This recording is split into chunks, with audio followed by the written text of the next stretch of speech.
Tarihi fuɗɗi be nanta Adamu e Hawwa ɓe tokki sawari seyɗanu ɓe ɗowtanayi Allah e narral maɓɓe be Allah yewi. Ɓe arti famugo hakke e non bo mayde diga hakke. Ɓe kabdi suɗugo ɓalli maɓɓe be haako ngam semtende, amma Allah seyayi. O ɓorni ɓe kolte lare, kanko arti waɗi sadaka dabbawa ngam suddugo semtende maɓɓe. Adamu e Hawwa ɓe dañi ɓiɓɓe Kayinu e Habila. Kayinu waɗani jawmirawo dokkal ha gesa, amma Habila waɗi dokkal ha afi dammoji. Allah yerdi dokkal Habila, o yerdayi dokkal Kayinu ngam ñamle ittata hakke dole goɗɗo yoɓa be yonki. Nder tikkere Kayinu mbari derɗiko, ngam majum hallende ɗuuɗi ha duniyaru. Ɓawo duuɓi ɗuɗɗi Allah yi'ayi mo foti yeɗugo sey annabi Nuhu be lenyol maako. Allah ewni annabi Nuhu ha o seha kombowal, o wi'i kiita hallende ɗon wara, wodi lawol ngam heɓugo mo'ere Allah sey nastugo kombowal. Ɓe jali annabi Nuhu be fatare. Iyende toɓi diga asama, ndiyam heewi duniyaru, amma yimɓe ɓe taskaki ilam tufana mbari ɓe. Sey Nuhu be lenyol maako be dabbaji kamɓe tan keɓi kisndam. Annabi Ibrahima wari, Allah wi howu ɓingel maɗa gorgel waɗungel sadaka ha hosere. Annabi Ibrahima o ɗowtani Allah, o wangini nuɗɗinki maako be yarugo ɓiyiko ha hosere Moriya. O forti jungo maako ha o hirsa ɓiyiko, Allah haɗimo. Nden hokkimo dabbawa battudi ɓiyiko. Dabbawa ho'i battudi ɓi Ibrahima, ƴiƴam ngam ƴiƴam, yonki ngam yonki.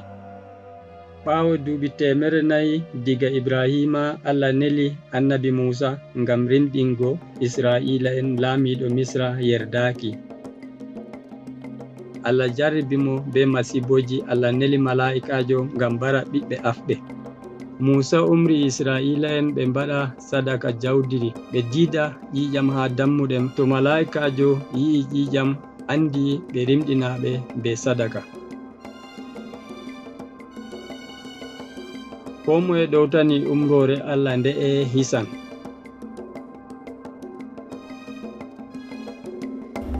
Bana annabi Musa wi'i gookaali ɗuuɗɗi nanama ha nder lesdi Misra ngam salago mo'ere Allah be sadaka. Allah hokki annabi Musa tawreta ngam sappingo noy ɓe ittirta hakke e semtende. Marɗo hakke waɗi dabbawa sadaka, limanjo resa juuɗe dow maaga, alama hakke ɗon dow dabbawa. Dabbawa waɗama sadaka, ƴiƴam maaga wiccama ngam ittugo hakke maako. Laamiɗo Dawuda be annabo en tokki tawreta dokkaka annabi Musa, ɓe numi ƴiƴam dabbawa ittan hakke ɓi Adamana. Dawuda waɗi annabaku dow garanɗo laamiɗo Almasihu diga lenyol Dawuda, tammiɗo laamago, marɗo bawɗe, yankiniɗo, o marɗo yiide.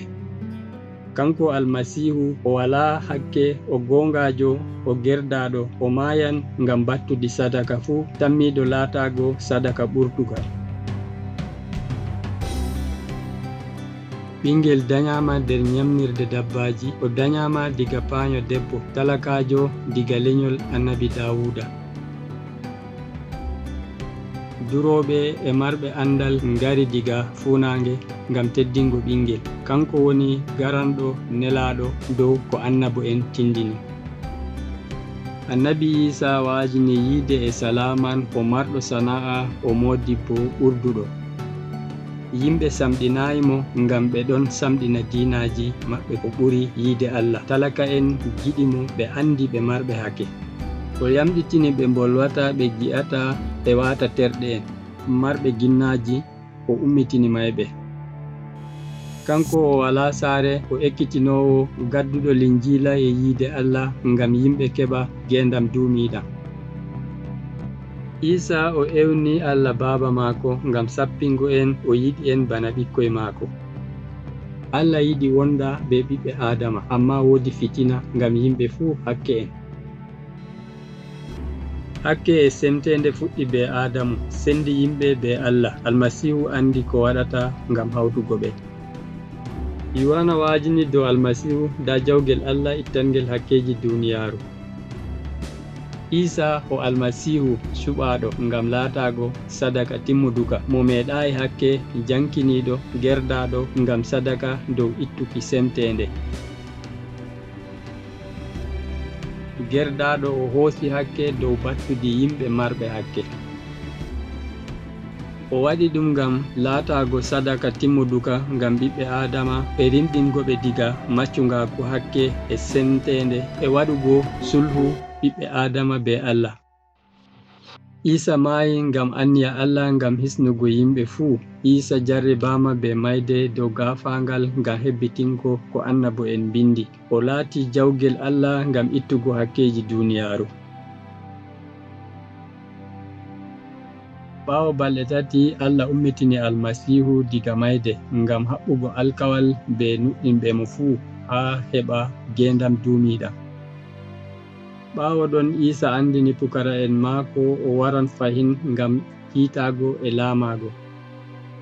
Almasihu ɗum dokkaɗo Allah ta maayen nder semtende e sendirki be yide Allah. To ɓe nuɗɗini Isa ɓe keɓan yankinare diga Allah. Isa ɗum dokkal Allah, sey jaɓamo be hoorema.